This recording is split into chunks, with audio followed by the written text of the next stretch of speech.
Hundreds of accused gang members and associates are under arrest. The Violet Street Gang is from El Salvador, but its mayhem is spreading in American neighborhoods. First on CBS This Morning, Margaret Brennan got rare access to the crackdown. It was led by a unit of ICE known as Homeland Security Investigations.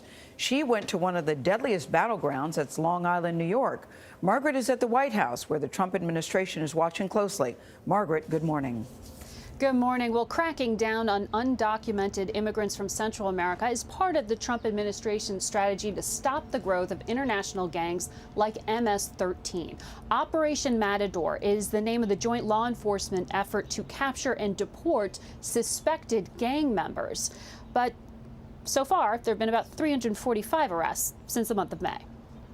The investigation revealed that he has become a member of the Mara Salvatrucha MS-13 street gang. The target of this pre-dawn raid was a suspected member of MS-13 who had illegally entered the U.S.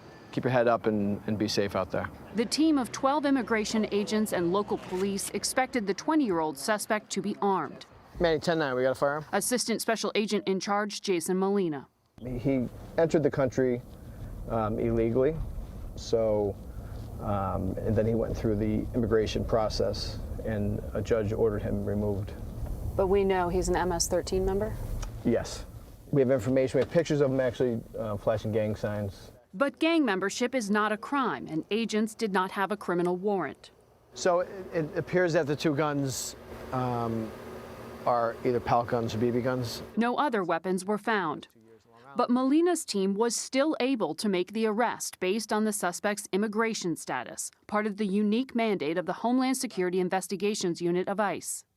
He's near the target vehicle. An hour later, they nabbed a second suspect. He's a known MS-13 member? He is an MS-13 associate. So his known crime is entering the country illegally? Correct.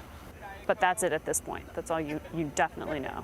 That's correct. The purpose of classifying him as a gang member or gang associate is because once he goes in front of an immigration judge, we don't want him to get bail, because the whole point of this operation is to get these known gang members off the street. Both men were taken here to Alphonse D'Amato Federal Courthouse with plans to question and then deport them.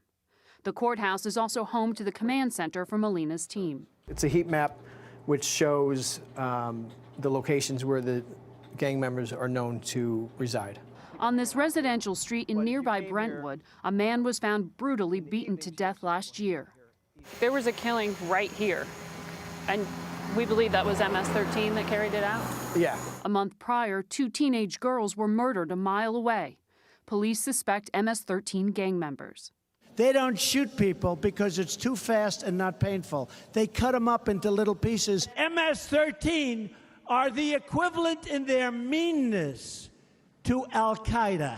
President Trump has railed against MS-13 repeatedly since taking office. They kidnap, they extort, they rape, and they rob. On Long Island, he recognized the work of ICE's acting director, Tom Homan. He's a tough guy. He's a tough cookie. You felt your hands were tied in the past? Absolutely. Homan says that since President Trump's election, ICE has been able to make more arrests, in part because the administration allows him to prioritize any individual who crosses the border illegally, not just those who have committed other crimes. The NGOs and the advocates can say what they want. Everybody has their day in court. But immigration advocates complain that this is simply a backdoor way to enforce a heavy-handed immigration policy. The charges of racial profiling, you flatly deny. People can make allegations all day long. I got 20,000 American patriots that work for ICE. These are men and women who do their job honorably. They get up every morning and strap a gun to their hip and leave the safety of their homes and their families to protect communities, to protect people they'll never meet and they'll never know. Now, Homan says the Trump administration's message here is to undocumented immigrants. If you and your family make it across the border, you are not home free. Now, he says that hardline stance has discouraged border crossings and led to a decrease. Bianna? Incredible access, Margaret, though you should know that Gail was worried as to whether or not you were wearing a vest. Yes, I was. I think you were. I was. Our cameraman was wearing a bulletproof vest when he got out of the car. Good to know. I stayed in safer territory.